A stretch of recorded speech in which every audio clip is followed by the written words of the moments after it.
Bismillahirrahmanirrahim. Assalamualaikum warahmatullahi wabarakatuh.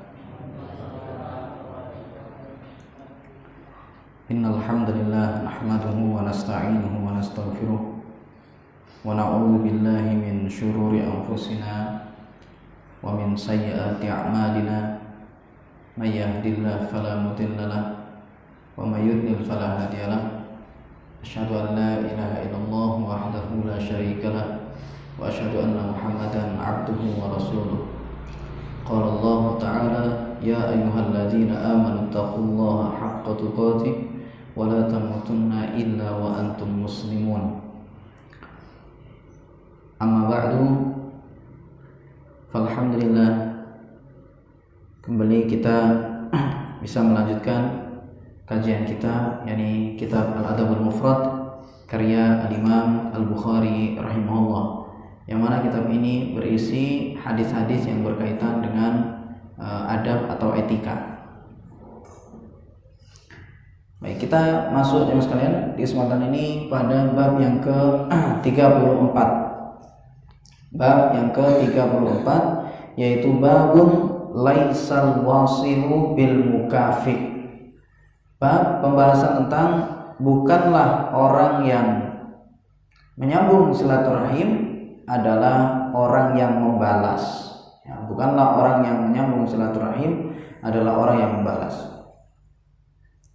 Pada hadis yang ke-68, Al-Imam Al-Bukhari rahimahullah, beliau mengatakan, haddatsana Muhammad ibnu Katsir qala akhbarana Sufyan 'anil A'mash wal Hasani ibn Amr wa Fitrin an Mujahid an Abdullah ibn Amr qala Sufyanu lam yarfa'hu al-A'mashu ila an-nabi sallallahu alaihi wasallam wa rafa'u al-Hasan wa Fitrun 'an nabi sallallahu alaihi wasallam qala laisal wasilu bil mukafi walakinnal wasila alladhi idza quti'at rahimuhu wasalaha. Kata Imam Al-Bukhari rahimahullah, telah mengajarkan kepada kami Muhammad bin Katsir. Dia berkata, telah mengabarkan kepada kami Sufyan dari Al-A'mash dan Hasan bin Amr serta Fitr. Fitr maksudnya di sini adalah Ibnu Khalifah. Fitr Ibnu Khalifah. Dari Mujahid dari Abdullah bin Amr. Dia berkata Sufyan, ya, dari Abdullah bin Amr berkatalah Sufyan, lam yarfa'hu al-A'mash ila Nabi sallallahu alaihi wasallam. Al-A'mash tidaklah menyandarkan hadis tersebut kepada Nabi sallallahu alaihi wasallam. Wa rafa'ahu al-Hasan wa Fitrun 'an Nabi sallallahu alaihi wasallam, sedangkan Hasan, ya, dan juga Fitr, ini Fitr bin Khalifah tadi, dia memarfu'kannya, menyandarkan hadis tersebut dari Nabi sallallahu alaihi wasallam.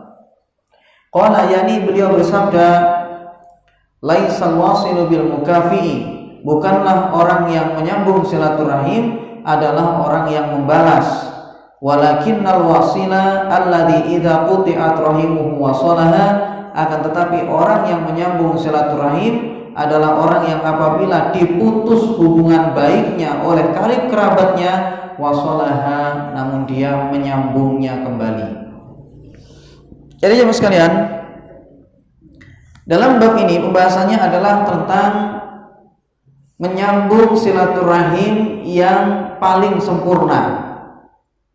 Ini maksudnya.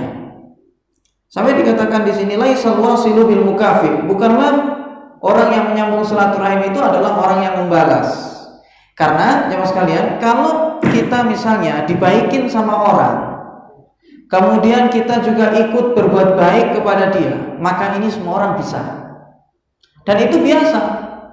Dan kita ringan untuk melakukan. Kalau seandainya ada orang baik sama kita, kita baikin, itu ringan, mudah. Sering kita sebutkan itu ya, mudah. Tetapi yang berat itu adalah kalau seandainya ada orang yang tidak mau berbuat baik kepada kita, tetapi kita justru malah membalas kebaikan kepada dia. Ini yang luar biasa, yang tidak dimiliki oleh semua orang. Maka kalau orang mampu melakukan ini, berarti sungguh dia telah mencapai tingkat kesempurnaan. Ya, silaturahimnya itu sempurna sekali. Gitu. Makanya kita sebutkan di kesempatan sebelumnya, misalnya Nabi SAW pernah ditanya tentang sedekah. Insya Allah sudah kita bahas masalah ini. Rasulullah pernah ditanya tentang masalah sedekah. Sedekah yang paling dicintai oleh Allah itu kiranya yang mana? Yang paling afdol? Ya, yaitu ternyata kata Nabi SAW, sedekah yang paling utama itu adalah ala dzirrahimil kashihi. Kata Nabi SAW, sedekah yang paling utama itu adalah sedekah yang engkau berikan kepada karib kerabatmu yang memusuhi kamu. Jadi justru malah kalau ada kerabat yang gak suka sama kita, kemudian kita sedekah kepada mereka, itulah yang utama. Meskipun kita sedekah sama kerabat-kerabat kita pada umumnya, itu utama, jelas, bagus, dengan segala keutamaan sedekah. Tetapi kalau seandainya ada orang jahat, ada kerabat kita misalnya dulur ya, yang jahat sama kita, kemudian kita menyambung silaturahim kepada dia, kita sedekah kepada dia, maka itulah yang lebih utama, lebih hebat lagi ya. Dan juga jemaah sekalian, yang demikian ini adalah termasuk cara untuk menghilangkan kebencian. Jadi kalau seandainya ada orang benci sama kita, terus kita datengin dia, kita baikin dia, maka nanti kebencian itu akan hilang dengan sendirinya. Coba kita lihat ya, kalau seandainya seorang itu sudah benci satu kali kemudian pergi, gak ketemu lagi, itu nanti gak akan baik lagi. Lama baiknya itu. Dan bencinya itu gak akan hilang-hilang. Kalau orang misalnya sudah ada masalah sama seseorang kemudian pergi, masing-masing sudah hilang, itu bencinya gak akan selesai. Tetapi kalau seandainya orang itu dekat ya, tiap hari kita ketemu sama dia, kemudian kita ucapkan salam kepada dia, itu nanti lama-kelamaan itu akan hilang kebencian itu. Apalagi kita selalu baik sama dia. Betapa banyak dahulu di zaman Nabi SAW orang yang benci kepada Rasulullah, tapi ternyata kemudian cinta sama Rasulullah. Sampai ada salah seorang sahabat itu dulu yang mengatakan, dahulu Muhammad itu ya adalah orang yang paling saya benci, namun ketika sekarang saya sudah masuk Islam, maka Muhammad itu adalah orang yang paling saya cintai. Dan itu terjadi memang. Jadi kalau kita itu terus baik sama seseorang, itu suatu ketika dia akan baik sama kita. Dan itu memang cara. Makanya kalau misalnya kita lagi ada masalah dengan seorang, terus saja kita datangi dia itu, kita baikin dia, terus nanti semua itu akan selesai ya. Tapi kalau seandainya kita ikut-ikut melengos, pergi dari dia, maka nggak akan selesai masalah itu, tidak akan menghilangkan kebencian. Makanya bagaimana kata Nabi SAW tentang ketika ada dua orang muslim yang berseteru. Kata Nabi SAW, la yahillu liwajulin ayyahjura mu'minan fawqa salasati ayyam. Kata Nabi SAW, tidak halal bagi seseorang untuk berseteru, memboikot, tidak nyapa dengan orang yang lain, dengan mukmin yang lain selama lebih dari 3 hari. Gak halal bagi seorang. Kalau tukaran, gak nyopo misalnya, gak nyapa, gak boleh lebih dari 3 hari. Fa idza marat salasatu ayyam falyalqihi falyusallim alaihi. Kata Nabi SAW, apabila sudah lebih dari 3 hari, maka hendaknya dia datangi kawannya tersebut, falyusallim alaihi, kemudian ucapkan salam kepada dia. Kalau lebih dari 3 hari ketemu, sudah salam ya, gak nyopoy 3 hari saja ya. Fa in radda alaihi salam faqad ishtarakal ajra. Kalau seandainya sama-sama dua-duanya itu saling menjawab salam ya, ishtaraka bisalam, yang satunya mengucapkan salam, yang satunya menjawab, sama-sama di situ ada salam di antara keduanya, maka kanal ajru faqad ishtaraka al ajra, maka dua-duanya akan mendapatkan pahala. Selama 3 hari gak nyapa, ketemu salaman ya, mengucapkan salam, maka kalau dua-duanya di situ saling ada salam di antara keduanya, dua-duanya dapat pahala. Tetapi kata Rasulullah, wa illam yuradda alaihi, atau fa illam yuridda atau fa illam yarudda, ya, fa illam yarudda alaihi faqad bari al musallimu minal hijrati. Dan kalau seandainya yang satunya tadi itu tidak menjawab salam, ya, ternyata dia tidak menjawab salam, maka orang yang mengucapkan salam itu sungguh telah melepaskan diri dari hajar, dari boikot tadi, dari dosa boikotnya. Nah, selamat sudah. Kalau masalah urusan dia jawab nggak jawab, biarin aja. Kalau ketemu yang penting ucapin salam, dia nggak jawab, biarin aja. Terus kita salam sama dia. Nah, ini. Urusan dia tidak menjawab salam, biar dia dengan Allah Subhanahu Wa Taala. Biar Allah yang urus dia ini, hubungan dia dengan Allah. Tetapi kita dengan dia terus kita ucapkan salam kepada dia. Dengan itu kita sudah lepas dari dosa persengketaan tadi, perseteruan, ya, selesai dosanya. Dan ini memang jemaah sekalian, ini adalah solusi. Kalau kita ingin mengobati hati kita dari kebencian kepada orang lain, terus kita berbuat baik sama orang lain itu. Ada orang yang nggak kita suka, terus kita baik sama dia. Ya, kalau ada orang yang kita nggak suka, maka hendaknya kita terus baik sama dia. Biarin udah dia nggak suka sama kita, baik aja kita sama dia itu. Maka dengan demikian, ya mas sekalian, yang namanya kebencian itu akan hilang. Ya, penyakit hati semacam itu akan hilang. Makanya Rasulullah tadi jelaskan, ya, sedekah yang paling utama, ya, yaitu adalah kepada karib kerabat yang benci. Ya.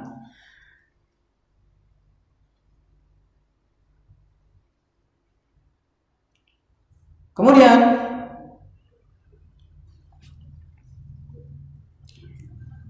kata Nabi SAW, walakinnal wasilah, akan tetapi orang yang menyambung silaturahim, yakni maksudnya di sini orang yang menyambung silaturahim yang sejati, yang sempurna, adalah alladzi idza quti'at rahimuhu wa salaha, yang apabila diputus hubungan karib kerabat dia ini, hubungan baiknya itu diputus oleh kerabatnya tadi, wasolaha, ternyata dia menyambungnya kembali. Ya, maka inilah yang sempurna.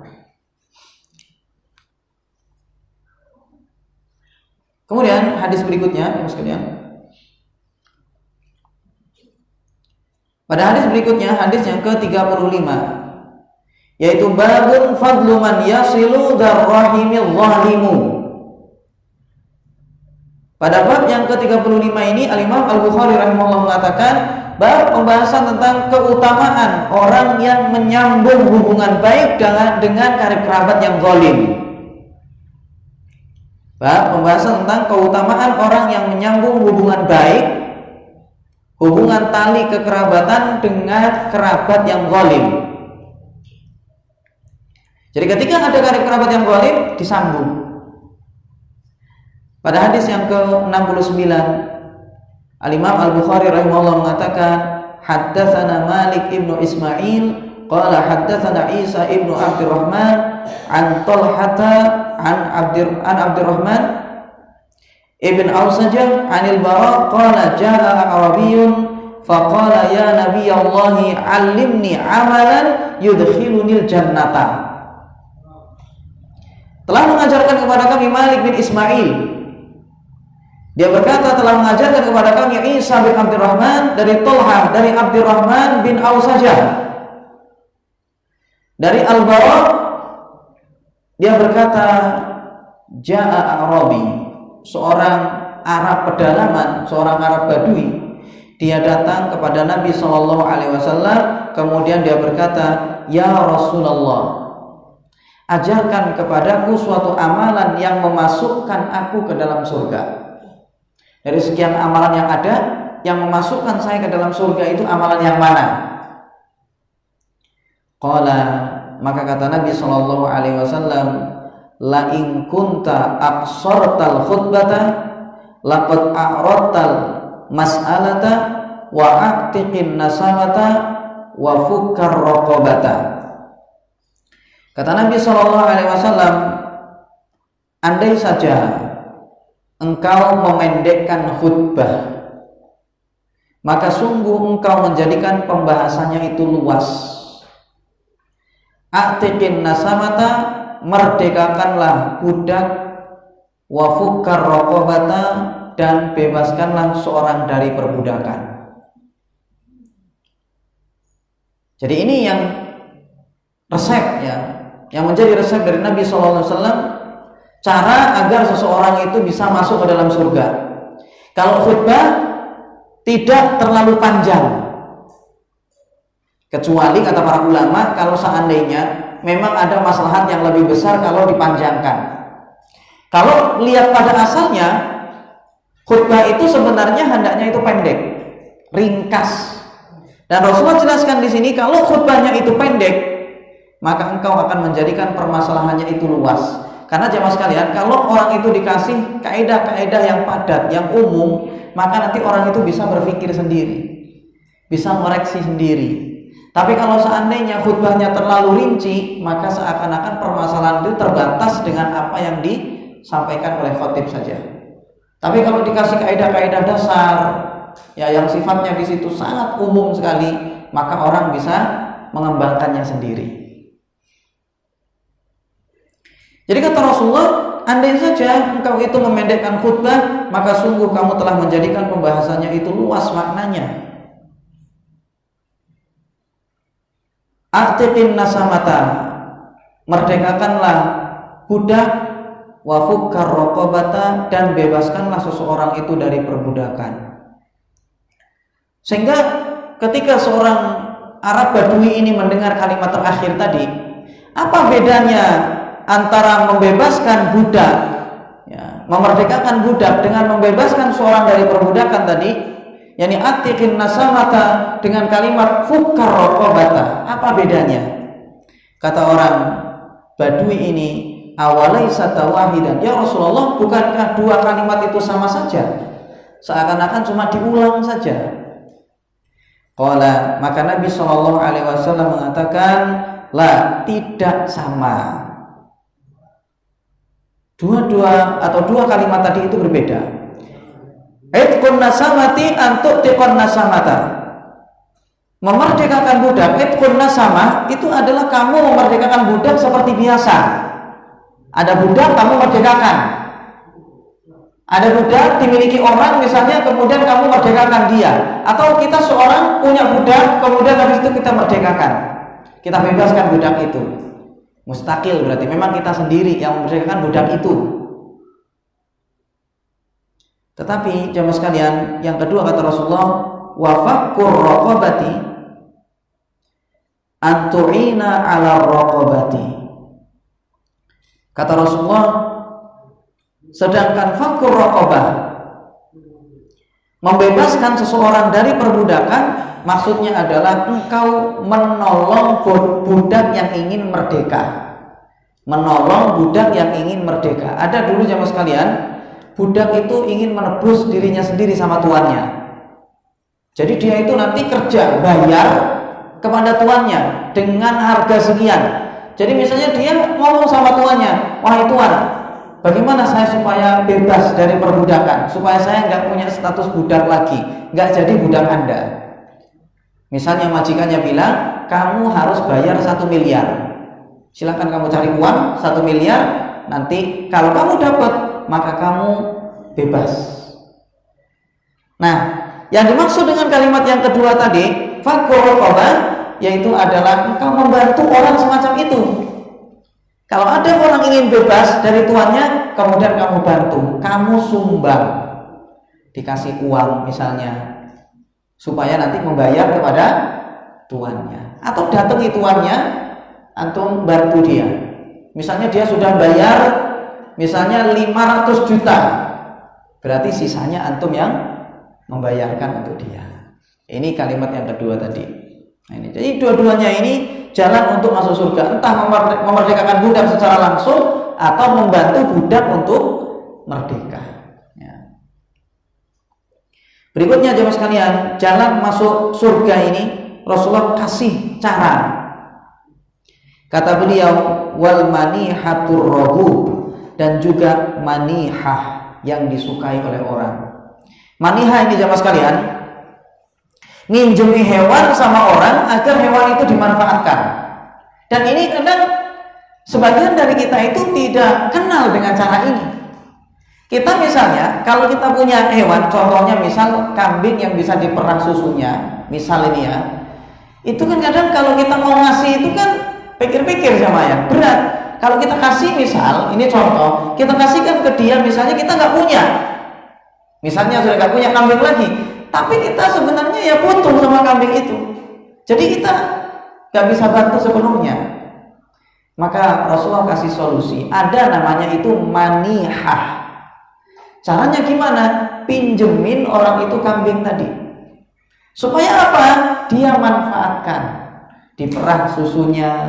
Akhirnya apa? Dia jual, dapat modal. Ketika sudah kaya, ambil lagi.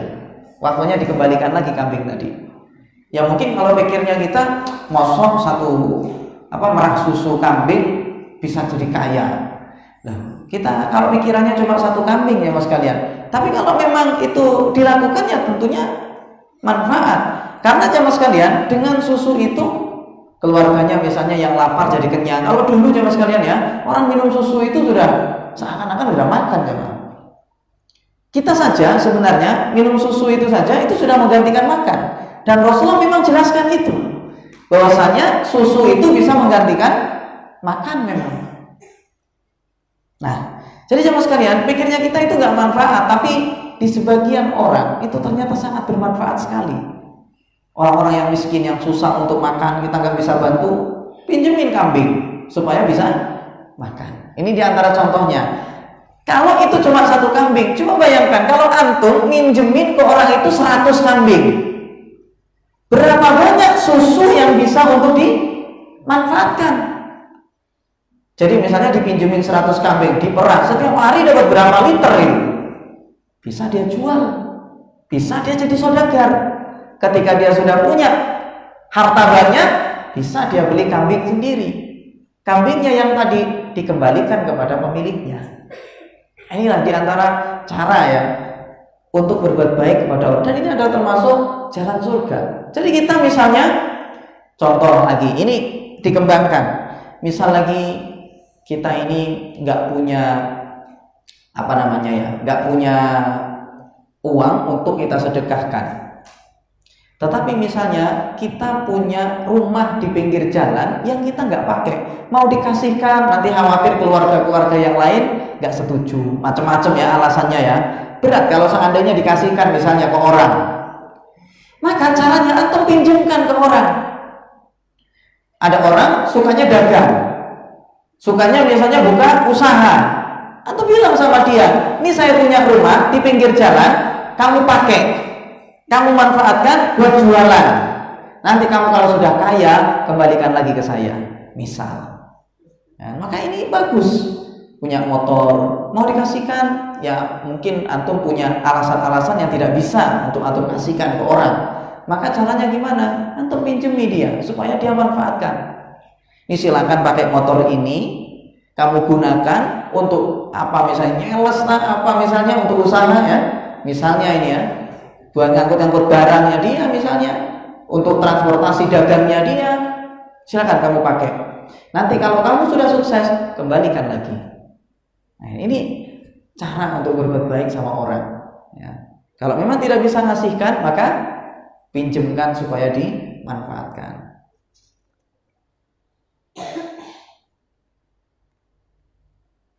Ini namanya manihah. Dan ini adalah termasuk jalan untuk masuk ke dalam surga. Lalu Nabi SAW lanjutkan, wal fai'u ala dzirrahim. Jalan untuk masuk ke dalam surga diantaranya adalah berbuat baik kepada karib kerabat. Dalam hadis ini jemaah sekalian, Rasulullah itu nggak jelaskan karib kerabat yang seperti apa. Apakah karib kerabat yang baik atau karib kerabat yang zalim? Sama. Kalau kita berbuat baik kepada karib kerabat kita ini, itu adalah jalan untuk masuk ke dalam surga. Entah dia itu baik atau jahat. Dan di dalam riwayat yang lain dikatakan wal fai'u ala dirrahimil zalimin. Dalam riwayat yang lain dikatakan dan termasuk jalan masuk ke dalam surga yaitu adalah berbuat baik kepada karib kerabat yang zalim. Itu dalam riwayat yang lain. Fa in lam tutiq dzalika. Kalau kamu tidak bisa melakukan itu semuanya, bantu karek kerabat tidak bisa, ya, melakukan manihah nggak bisa, memerdekakan budak, bantu budak nggak bisa semuanya, maka kata Rasulullah, fa'mur bil ma'rufi wanha 'anil munkari. Kalau kamu nggak bisa ini semuanya, maka hendaknya kamu perintahkan yang ma'ruf dan cegah dari perbuatan munkar. Ini termasuk jalan untuk masuk ke dalam surga. Ya, ajarkan kebaikan kepada masyarakat, ajak orang lain untuk melakukan kebaikan. Diajak taklim lah, diajak sholat berjamaah, diajak apalah misalnya. Mengajak orang kepada kebaikan. Atau wanha 'anil munkar. Cegahlah orang itu dari perbuatan munkar. Ini termasuk jalan masuk ke dalam surga. Fa illam tutik dzalika, kalau kamu nggak mampu lagi sampai tingkatan yang amar ma'ruf nahi munkar itu misalnya sudah lemah, nggak bisa sudah, kecuali pakai hati saja misalnya. Ingkarul munkarnya itu karena fitnahnya sangat besar. Ingkarul munkarnya itu cuma pakai hati, maka fakuffa lisanaka illa min khairin, maka hendaknya kamu tahan lisanmu ini kecuali untuk kebaikan. Ini adalah termasuk jalan untuk masuk surga. Daripada nanti ngomong gak jelas, apalagi di situ mengucapkan kalimat-kalimat yang membuat orang tersinggung, maka hendaknya kamu tahan lisanmu kecuali untuk yang baik-baik saja. Ya. Nah, maka ini jemaah sekalian, ya, jalan untuk masuk ke dalam surga yang disebutkan oleh Nabi Shallallahu Alaihi Wasallam. Dan diantaranya syahid dari pembahasan kita di sini, jalan untuk masuk surga itu adalah berbuat baik kepada karib kerabat yang zalim sekalipun. Ya.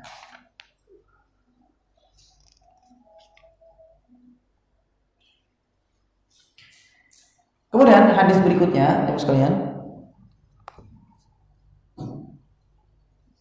Hadis berikutnya yaitu adalah atau bab berikutnya, bab yang ke-36.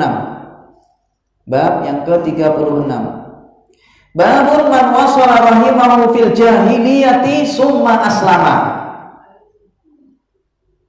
Bab pembahasan tentang orang yang menyambung silaturahim di masa jahiliyah, summa aslama, kemudian dia masuk Islam. Jadi di masa jahiliyah itu misalnya dia adalah orang yang baik sekali sama karib kerabat. Kemudian habis itu dia masuk Islam. Apakah ini ada manfaatnya atau tidak? Karena berbuat baiknya itu adalah ketika masa jahiliyah, ketika belum masuk Islam dia. Nah sekarang kalau sudah masuk Islam, apa gunanya? Ada nggak manfaatnya silaturahim yang dulu di masa jahiliyah itu? Jemaah sekalian, kalau kita kembali pada hukum asal, ya, orang kafir berbuat apa saja nggak akan diterima oleh Allah. Orang kafir itu mau baik mau jahat sama saja, nggak akan diterima oleh Allah. Perbuatan mereka nanti akan menjadi debu yang berterbangan. Makanya Allah Subhanahu wa taala mengatakan dalam Al-Qur'an, dalam surah Al-Furqan ayat 23. Kata Allah Subhanahu wa taala, "Wa qadimna ila ma 'amilu min 'amalin faj'alnahu haba'an mansura." Kami tampakkan nanti amalan-amalan mereka itu di hadapan mereka. Kemudian kami jadikan semua amalan itu seperti debu yang berterbangan. Jadi orang-orang kafir itu amalannya nanti suruh melihat, ini loh perbuatan baik kamu semuanya ketika di dunia. Kemudian habis itu Allah hapus karena dia tidak masuk Islam. Kemudian habis itu misalnya dalam Al-Quran banyak sekali ya dalil-dalil yang menunjukkan orang kafir itu dia nggak akan diterima amalnya. Banyak sekali dalam Al-Quran. Di antaranya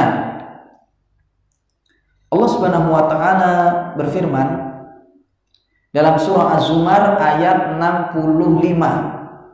Kata Allah, "La in asyrakta la yahbatanna 'amaluka wa la takunanna minal khasirin."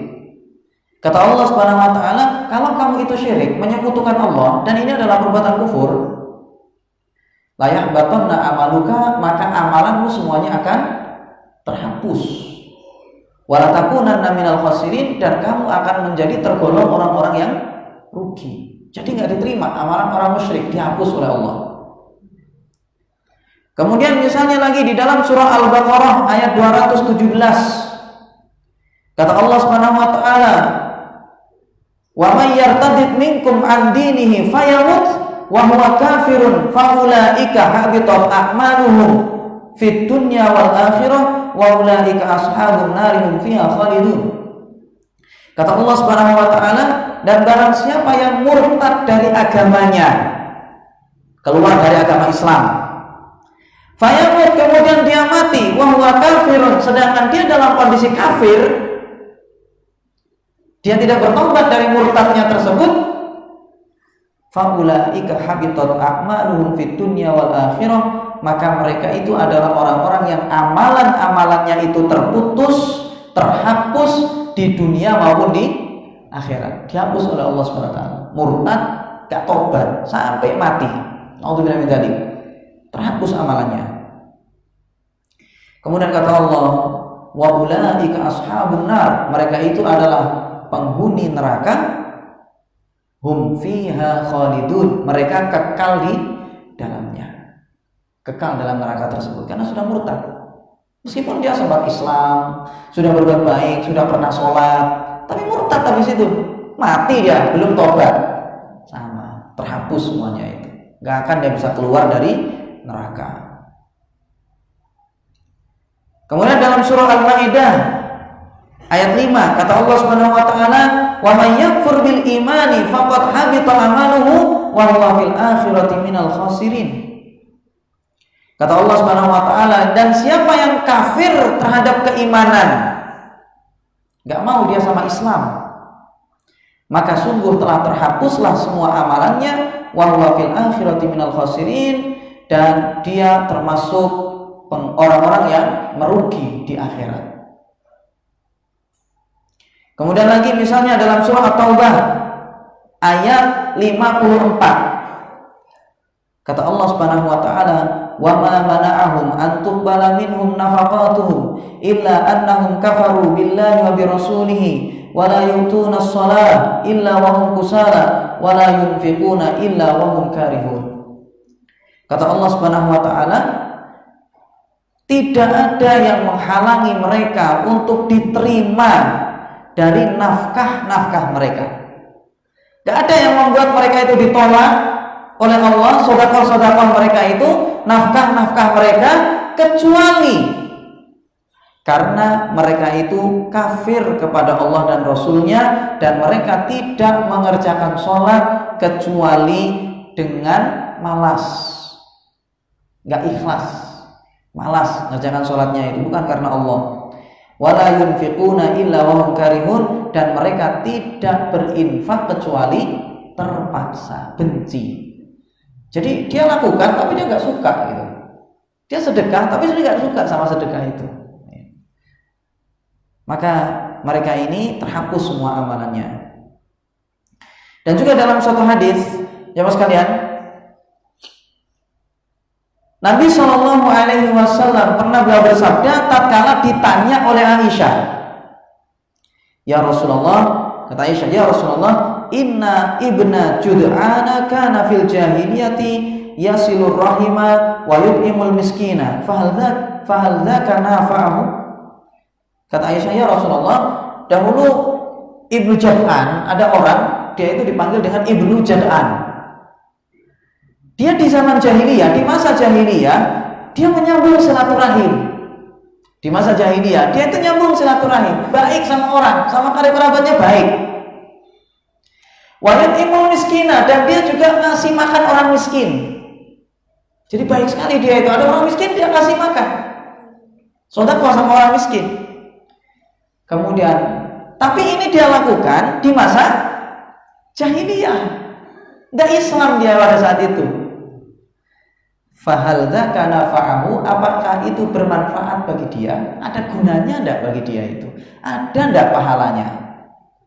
Maka kata Nabi Shallallahu Alaihi Wasallam, la yanfa'uhu innahu lam yaqul yauman rabbighfirli khati'ati yaumaddin.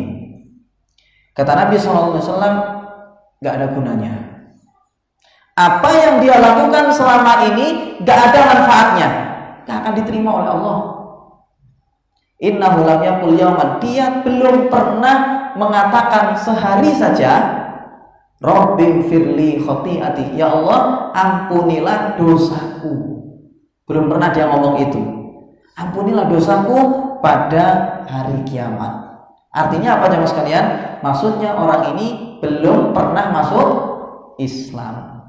Sehingga jemaah sekalian, ya, Ibnu Jad'an ini kalau memang dia ternyata kondisinya seperti itu, dia tidak masuk Islam, maka sama saja silaturahminya itu sia-sia, tidak bermanfaat.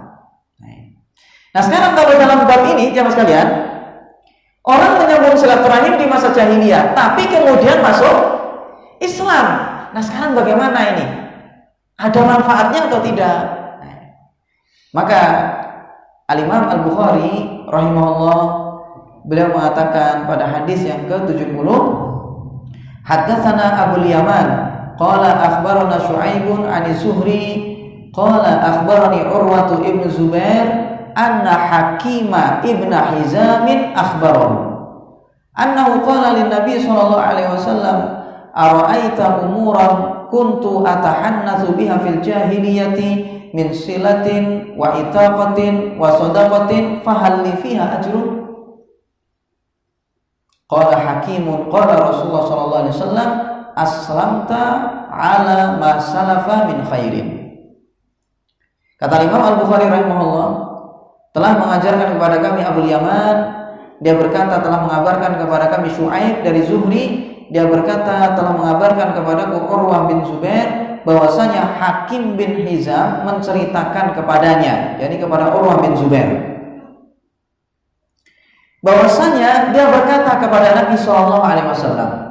Kata Hakim bin Hizam, ya Rasulullah, bagaimana pendapat Anda dengan hal-hal yang dahulu aku pernah lakukan sebagai bentuk ibadah di masa jahiliyah, berupa silaturahim. Saya ketika di masa jahiliyah itu juga menyambung silaturahim, berhubungan baik dengan karib kerabat saya. Wa itaqatin, saya juga memerdekakan budak di masa jahiliyah itu. Kemudian wasodaqatin, dan saya juga gemar sedekah. Fahal li fiha ajrun, apakah dengan itu saya bisa memperoleh pahala? Padahal itu dilakukan di masa jahiliyah. Maka kata Nabi SAW, aslamta ala ma salafa min khairin. Hakim bin Hizam mengatakan, Rasulullah SAW bersabda, engkau telah menyelamatkan kebaikanmu yang telah lalu engkau kerjakan, karena kamu sudah apa? Masuk Islam. Berarti kamu sudah menyelamatkan itu semuanya. Hakim bin Hizam ini jamaah sekalian, kalau kita lihat, Hakim bin Hizam ini adalah termasuk orang yang sangat dermawan. Kenapa demikian? Disebutkan dalam suatu riwayat, atau ini dalam riwayat Muslim ya, seingat saya, Bukhari dan Muslim bahkan, dikabarkan bahwasanya Hakim bin Hizam di masa jahiliyah, beliau itu memerdekakan 100 budak. Kaya berarti kan. Jadi Hakim bin Hizam ini di masa jahiliyah, dia memerdekakan 100 budak, dan bahkan dia juga bersedekah dengan 100 ekor onta. Bayangkan itu, 100 budak dia merdekakan, kemudian 100 ekor onta dia sedekahkan. Itu nggak tahu biayanya sudah jamaah. Kita sudah sebutkan ya, kemarin budak sekitar berapa? 1 miliar ya, kurang lebih ya. 1 miliar, 2 atau 1 miliaran. Budak itu 1. Tapi Hakim bin Hizam pada saat itu dia memerdekakan berapa? 100 budak. Kalau kita lihat onta sekarang harganya berapa? Satu butir, satu ekor. Berapa? Berapa katanya? Berapa katanya? 30 juta? Berapa katanya dok? Baik, anggaplah misal tadi ya, anggap misal 25 atau 30 juta. Anggap misalnya seperti itu. Ya, 30 juta misalnya. Antum lihat jamaah sekalian, Hakim bin Hizam di masa jahiliyah dia memerdekakan berapa? 130 juta, atau kalikan berapa? 100. Berarti berapa, Bang Unif? 3 miliar. 3 miliar. Jadi jamaah sekalian luar biasa sekali. Kemudian jamaah sekalian, Hakim bin Hizam ketika dia masuk Islam gak kalah hebat. Ketika dia masuk Islam, ternyata Hakim bin Hizam juga melakukan hal yang sama. Kembali dia memerdekakan 100 budak, dan juga dia mensedekahkan 100 ekor onta. Ini ketika masuk Islam. Ini luar biasa sekali Hakim bin Hizam ini. Hakim bin Hizam ini dia dulu zaman sekalian itu terlahir di Ka'bah. Disebutkan dalam Sahih Muslim ya. Syarah Sahih Muslim itu Hakim bin Hizam ini punya cerita. Jadi dia ini punya keistimewaan yang tidak dimiliki oleh yang lain. Yaitu Hakim bin Hizam, dia dilahirkan di dalam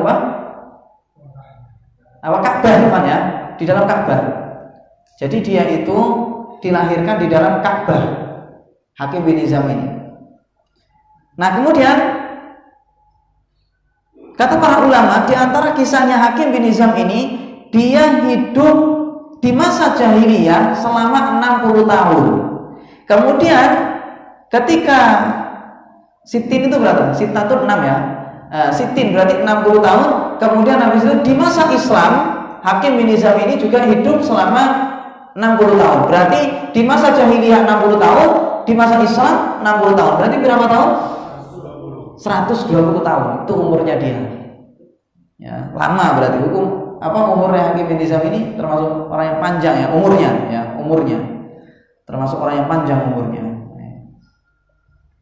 Dan Hakim bin Hizam ini jamaah sekalian, dia juga termasuk orang yang sangat kaya raya. Ya, Hakim bin Hizam termasuk orang yang sangat kaya raya. Atau melihat dalam riwayat Muslim, bagaimana resepnya Hakim bin Hizam ini? Kok dia sangat dalam Bukhari ya? Kok dia itu sangat hebat sekali, kayanya luar biasa. Dalam suatu kisah, jamaah sekalian, pernah Nabi SAW itu mendapatkan harta yang sangat banyak sekali. Disebutkan di dalam perang Hunain, kaum muslimin itu memperoleh harta yang sangat banyak. Karena kaum muslimin pada saat itu ketika menyerang, ternyata musuhnya lari duluan, sehingga harta mereka itu mereka tinggal, dan harta yang ada di situ menjadi faid namanya. Dalam ilmu peperangan itu namanya namanya istilah faid. Jadi harta yang diperoleh oleh kaum muslimin tanpa melalui peperangan. Jadi memperoleh harta sangat banyak sekali. Nah, kemudian jemaah sekalian, disebutkan dalam kisah itu, kata Hakim bin Hizam, sa'altu Rasulullah sallallahu alaihi wasallam fa'atani. Saya minta sama Rasulullah, kemudian dia ngasih. Kemudian tsumma sa'altuhu fa'atani. Saya minta lagi sama Rasulullah, dikasih lagi sama Rasulullah. Tsumma sa'altuhu fa'atani. Kemudian saya minta lagi sama Rasulullah, kemudian dia kasih lagi. Jadi sampai berapa kali? 3 kali. Setiap kali minta, maka selalu dikasih oleh Rasulullah sampai 3 kali. Tsumma qala, kemudian Nabi SAW mengatakan, ya Hakim, wahai Hakim, inna hadzal mala khadiratun hulwatun. Sesungguhnya harta ini manis, hijau lagi manis. Jadi harta itu memang sejuk dipandang, kemudian rasanya juga manis. Itulah harta. Tetapi kata Rasulullah, faman akhadahu bi sakhawati nafsin burika lahu fihi. Dan siapa yang memperoleh harta ini sedangkan dia tanpa meminta-minta, orang yang ngasihnya itu ngasihnya dengan legowo, tanpa ada rasa berat. Dia memperoleh harta ini dari orang yang ngasihnya itu tanpa ada rasa berat. Maka kata Rasulullah, burika lahu fihi, maka dia akan diberkahi. Tetapi kata Rasulullah, waman akhadahu bi israfi nafsin lam yubarak lahu fihi. Namun siapa yang memperoleh harta ini dengan cara minta-minta dulu, orang yang ngasih pun juga berat untuk ngasihkan, lam yubaraklahu fihi, maka tidak akan diberkahi oleh Allah. Kalladzi yaqulu wa la yashba'u, seperti orang yang makan namun dia tidak pernah kenyang. Al-yadul ulya khairun minal yadis sufla, tangan yang di atas itu lebih baik daripada tangan yang di bawah. Maka apa kata Hakim bin Hizam setelah mendengarkan ini jamaah sekalian? Qala Hakimun faqultu ya Rasulullah walladzi ba'atsaka bil haqqi la arza'u ahadan ba'daka syai'an hatta ufariqad dunya. Kata Hakim bin Hizam, ya Rasulullah, demi zat yang telah mengutusmu dengan membawa kebenaran, setelah ini maka saya tidak akan lagi mengurangi harta orang lain sedikit pun. Gak akan saya minta-minta sama orang sampai saya meninggal dunia. Maka jemaah sekalian, disebabkan Hakim bin Hizam ini dia kemudian menjadi orang yang tidak pernah minta, dia adalah orang yang menjaga kehormatannya sampai mati, maka akhirnya harta dia itu berkah karena dia sudah tidak pernah minta-minta ke orang. Akhirnya dia menjadi orang yang paling terkaya di kalangan orang-orang Quraisy pada saat itu. Ya, jadi menjadi orang yang paling kaya. Dan itulah kenapa Hakim bin Hizam ya resepnya menjadi kaya. Dan dalam hadis tadi, karena Hakim bin Hizam dia di masa jahiliyah sudah banyak bersedekah, maka ketika masuk Islam ternyata dia kembali dimudahkan oleh Allah untuk mudah bersedekah. Makanya kata Rasulullah, sungguh kamu telah menyelamatkan kebaikanmu yang telah lalu. Ya, karena kamu di zaman jahiliyah mudah sedekah, maka Allah jadikan kamu mudah untuk sedekah berikutnya ketika Islam. Demikian, insyaallah kita lanjutkan ya hadis ini pembahasannya di kesempatan berikutnya yang sudah ada. Semoga bermanfaat. Wallahu taala alam. Wa sallallahu ala nabiyina Muhammad wa ala alihi wasallam. Assalamualaikum warahmatullahi wabarakatuh.